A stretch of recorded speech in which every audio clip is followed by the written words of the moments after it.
जय हिंद दोस्तों, स्वागत है आप सभी का इस वीडियो में। इस वीडियो में हम 9 नवंबर के जो एमसीक्यूज़ है वो देखने वाले हैं। काफ़ी इंटरेस्टिंग एमसीक्यूज़ है, काफ़ी मज़ा आएगा आपको। स्टडी आईक्यू के पेन ड्राइव और टैबलेट कोर्सेस अवेलेबल है अलग अलग एग्जाम्स के लिए, जैसे कि railways, defence, UGC net, NABARD, RBI, UPSC, state PSC. आप विजिट कर सकते हो studyik.com या फिर इन नंबर्स पे कॉल करके आप फर्दर इन्फॉर्मेशन पा सकते हो। मेरे वीडियो से रिलेटेड कोई भी डाउट आता है तो आप मुझे फेसबुक या फिर इंस्टाग्राम पर फॉलो कर सकते हो। उसी के साथ साथ आप पीडीएफ के लिए t.me/मयूर मोगरे इस टेलीग्राम चैनल पर भी फॉलो कर सकते हो। अब पहला क्वेश्चन आता है, कंसिडर द फॉलोइंग स्टेटमेंट्स।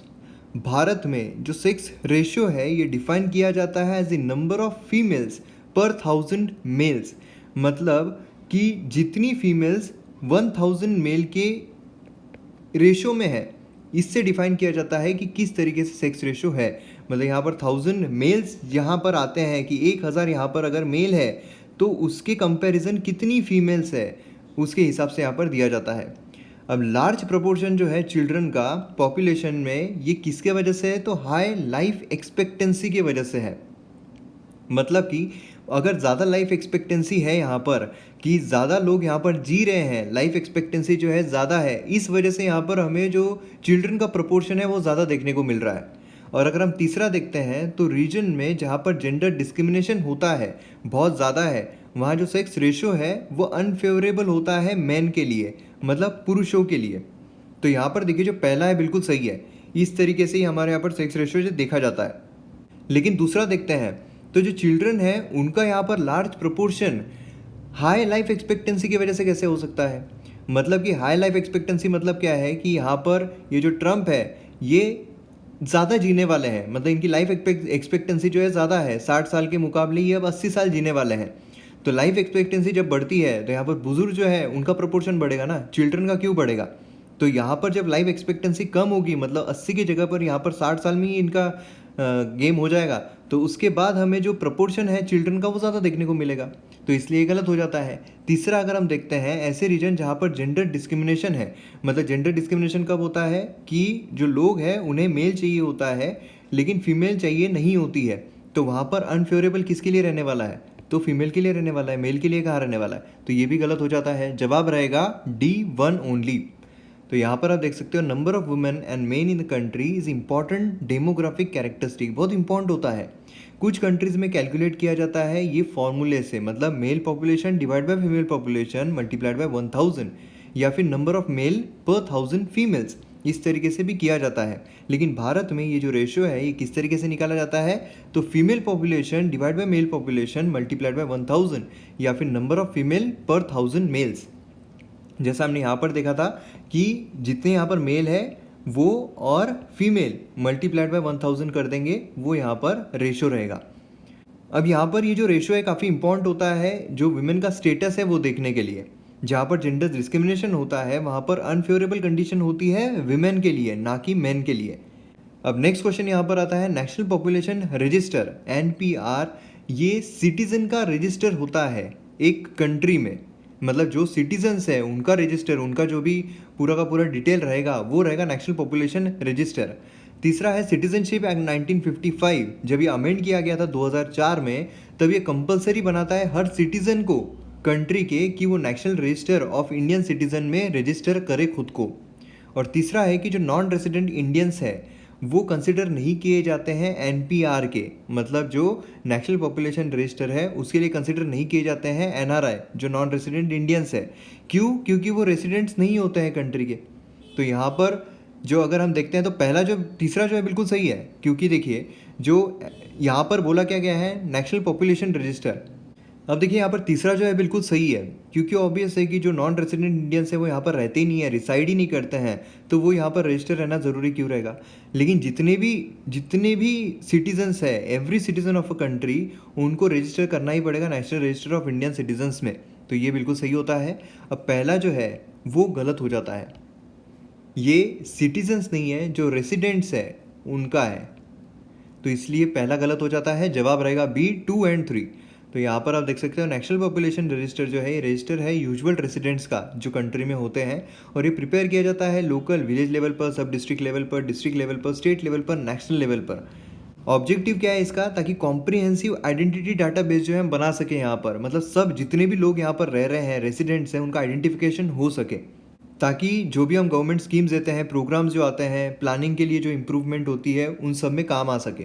इसीलिए हर सिटीजन को कंपल्सरीली रजिस्टर करना पड़ता है National Register of Indian Citizens में, as per section 14A of citizenship act 1955। अब एनआरआई जो है ये रेसिडेंट नहीं होते हैं कंट्री के, इसलिए ये इसमें शामिल नहीं किए जाते हैं। अब नेक्स्ट क्वेश्चन यहाँ पर आता है बायोटेक किसान प्रोग्राम के बारे में। ये इनिशिएटिव है ministry of agriculture and farmers welfare, जो कि एम्पावर करता है फार्मर्स को, स्पेशली जो महिलाएं फार्मर्स हैं उन्हें। दूसरा आता है कि मेन फोकस जो है इसका वो है कि जो प्रॉब्लम है वाटर से रिलेटेड, सॉइल से रिलेटेड, सीड से रिलेटेड, मार्केट से रिलेटेड, वो सब जो भी फार्मर फेस करता है वो सब अंडरस्टैंड करे और सिंपल सोल्यूशन निकाले उस चीज़ का। और ये इम्प्लीमेंट किया गया है 15 एग्रो क्लाइमेटिक जोन में, जो भारत के 15 एग्रो क्लाइमेटिक जोन है वहाँ पर।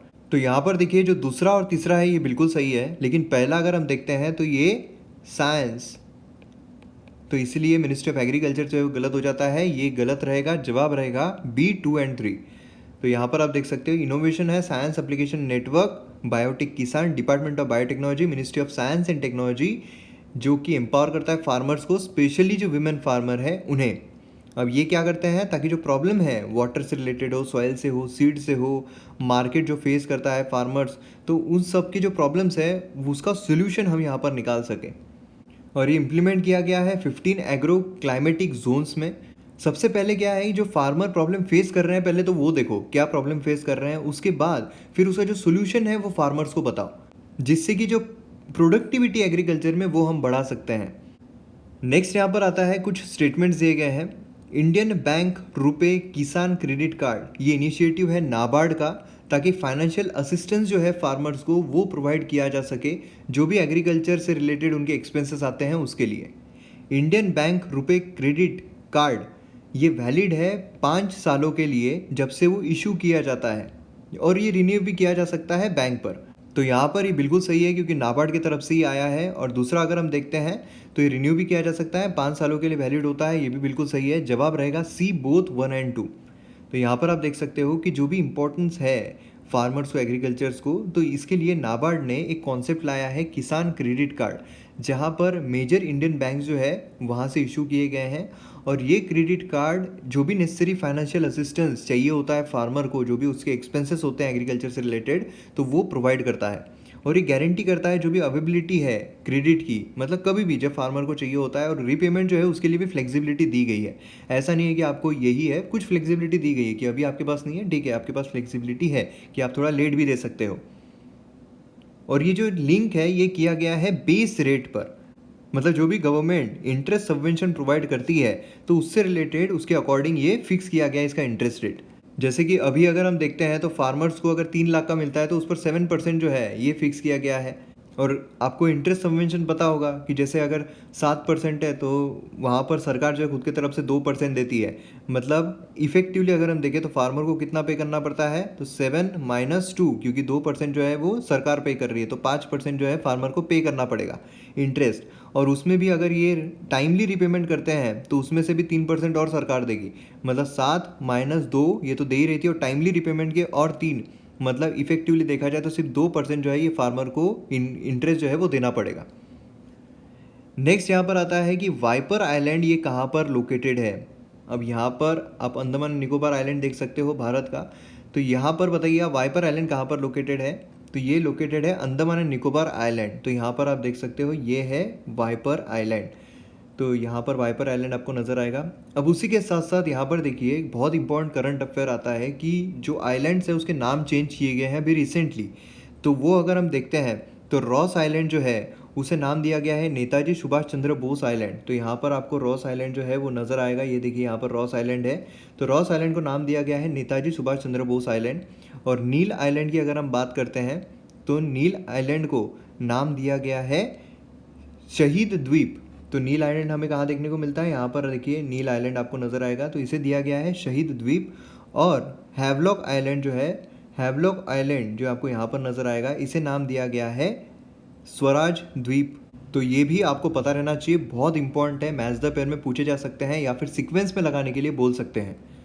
नेक्स्ट यहाँ पर आता है ग्राफीन ऑक्साइड के बारे में कुछ स्टेटमेंट दिए गए हैं। ये यूज़ किया जाता है एनर्जी स्टोरेज डिवाइसेस में। दूसरा आता है कि डीसैलिनेशन जो होता है वाटर का, उसके लिए इस्तेमाल किया जाता है। और ये नॉट टॉक्सिक और हजार्डस भी नहीं होता है एनवायरनमेंट के लिए, मतलब टॉक्सिक और हजार्डस नहीं होता है। तो अगर हम पहला देखते हैं तो बिल्कुल सही है, एनर्जी स्टोरेज डिवाइस है। दूसरा अगर हम देखते हैं डीसैलिनेशन ऑफ वाटर जो उसके लिए भी इस्तेमाल किया जाता है, तो बिल्कुल सही है। और तीसरा अगर हम देखते हैं तो एनवायरनमेंट के लिए इतना टॉक्सिक और हजार्डस नहीं है, तो ये भी बिल्कुल सही आता है। जवाब रहेगा D, all of the above. तो यहाँ पर आप देख सकते हो ग्राफीन ऑक्साइड जो है एक्सटेंसिवली इस्तेमाल किया जाता है एनर्जी स्टोरेज डिवाइसेस में, पॉलीमर कंपोजिट्स में, डीसैलिनेशन ऑफ वाटर में, इंक कंडक्शन में, एक्विस लुब्रिकेशन के लिए, नैनो कूलेंट के लिए। और उसी के साथ साथ ये जो कमर्शियली अवेलेबल ग्राफीन ऑक्साइड होते हैं उसका कॉस्ट जो है बहुत हाई होता है। और ये जो टेक्नोलॉजी ट्रांसफ़र की गई है इंडियन इंडस्ट्रीज़ के लिए, कमर्शियलाइजेशन किया गया है 5 सालों के लिए। नेक्स्ट यहाँ पर आता है इंक्लूसिव वेल्थ रिपोर्ट 2018। ये पब्लिश कौन करता है उसके बारे में कुछ स्टेटमेंट्स भी दिए गए हैं। तो ये इवेल्युएट करता है कैपेसिटीज़ और परफॉर्मेंस जो नेशन की होती है पूरी दुनिया में, और मेजर करता है सस्टेनेबिलिटी, जो इकोनॉमी की सस्टेनेबिलिटी होती है, कितनी सस्टेन करेगी इकोनॉमी, कितनी बर्दाश्त करेगी, कितनी रहेगी, और उसी तरीके से जो लोगों का वेलबींग है उसे भी। दूसरा है कि ये बायनियल रिपोर्ट होती है जो कि यूएन एनवायरनमेंट के द्वारा लीड की जाती है। तो यहाँ पर अगर हम देखते हैं तो पहला और दूसरा बिल्कुल सही है। जवाब रहेगा इसका सी, बोथ 1 और 2। यहाँ पर आप देख सकते हो इंक्लूसिव वेल्थ रिपोर्ट जो है बायनियल एफर्ट होता है, मतलब हर 2 साल में लाया जाता है, यूएन एनवायरनमेंट के द्वारा लीड किया जाता है, ताकि जो कैपेसिटीज़ और परफॉर्मेंसेस है नेशन के वो हम देख सके। कौन से बेसिस पर? ताकि जो सस्टेनेबिलिटी होती है इकोनॉमिकली, कितनी इकोनॉमी जो सस्टेन कर पाएगी किसी देश की, और जो पीपल है वहाँ के लोग हैं उनका किस तरीके से वेलबींग है, कितने अच्छे से रह रहे हैं। और इंक्लूसिव वेल्थ इंडेक्स होता है जो कि प्रोवाइड करता है important insights long term economic growth के लिए। अब यहाँ पर जो वेल्थ होती है नेशन की वो भी यहाँ पर मेजर की जाती है, और यहाँ पर जितने भी एसेट्स है वो भी मेजर किए जाते हैं ह्यूमन वेलबींग के लिए। नेक्स्ट यहाँ पर आता है कि आपको इनकम टैक्स ओम्बड्समैन जो है उसके रिगार्डिंग कुछ स्टेटमेंट दिए गए हैं। ये स्टैब्लिश किया गया है रिजोल्यूशन ऑफ कंप्लेंट्स के लिए। जो कंप्लेंट्स आते हैं किससे रिलेटेड? इनकम टैक्स डिपार्टमेंट से रिलेटेड, जैसे कि ओवर ड्यू रिफंड हो गया, तो इससे रिलेटेड जो भी कंप्लेंट्स आते हैं उसका रिजोल्यूशन हो सके। दूसरा है कि एक ऑटोनॉमस है, इसीलिए इंडिपेंडेंट है ज्यूरिसडिक्शन के इनकम टैक्स डिपार्टमेंट के। देखिए हर किसी का एक अपना ज्यूरिसडिक्शन होता है। इनकम टैक्स डिपार्टमेंट जो है उसका भी अपना एक ज्यूरिसडिक्शन है, इलेक्शन कमीशन जो है उसका भी अपना एक ज्यूरिसडिक्शन है। ये एक ट्रिब्यूनल की तरह काम करते हैं, मतलब सिर्फ इससे ही रिलेटेड केसेस देखेंगे। इलेक्शन से रिलेटेड कोई केसेस आते हैं तो इलेक्शन कमीशन देखेंगे। ये नॉर्मल कोर्ट की तरह नहीं होते हैं, इनके पास कॉसी जुडिशियल पावर जो है वो दी जाती है। तो यहाँ पर ये ऑटोनॉमस है, इसीलिए इंडिपेंडेंट है ज्यूरिसडिक्शन की इनकम टैक्स के। तो देखिए यहाँ पर दोनों बिल्कुल सही है, जवाब रहेगा सी, बोथ 1 और 2। तो यहाँ पर आप देख सकते हो कि इनकम टैक्स ओम्बड्समैन क्रिएट किया गया था 2003 में, जो कि डील करता है जो भी पब्लिक रिलेटेड ग्रीवेंसेस होते हैं, मतलब जो भी कंप्लेंट्स आते हैं इनकम टैक्स से रिलेटेड उसके बारे में। लेकिन ये अपने जो ऑब्जेक्टिव्स है वो पूरे करने में फेल हुआ है। तो अगर ऐसा भी स्टेटमेंट आता है कि it has achieved is objectives, तो ये गलत रहेगा। नेक्स्ट यहाँ पर आता है किसान क्रेडिट कार्ड स्कीम के बारे में कुछ स्टेटमेंट्स दिए गए हैं। ये अनाउंस किया गया था बजट स्पीच 2015-16 में। और दूसरा है कि किसान क्रेडिट कार्ड स्कीम ये कवर करता है रिस्क ऑफ किसान credit holders against death only. सिर्फ अगर कोई मरता है तो उसके लिए ही ये स्कीम जो है ये रिस्क कवर करती है। तो यहाँ पर अगर हम देखें तो पहला जो है वो गलत है, 15-16 में नहीं। और दूसरा अगर हम देखते हैं तो ये एक्सीडेंट के लिए भी है, सिर्फ डेथ ही नहीं, तो डेथ प्लस एक्सीडेंट्स, तो इसलिए दूसरा गलत हो जाता है। जवाब रहेगा नाइदर 1 नॉर 2। तो यहाँ पर आप देख सकते हो किसान क्रेडिट कार्ड स्कीम जो है ये इम्प्लीमेंट की गई है जितने भी कोऑपरेटिव बैंक से, आरआरबी है, पब्लिक सेक्टर बैंक है, उनके तरफ से थ्रू आउट दी कंट्री। और ये जितने भी रिस्क होते हैं डेथ और परमानेंट डिसेबिलिटी जो होती है एक्सीडेंट्स की वजह से, वो भी कवर करते हैं। तो ये है हमारे वीडियो का एंड। वीडियो आपको पसंद आता है तो आप शेयर ज़रूर कीजिए। मिलते हैं अगले वीडियो में। जय हिंद।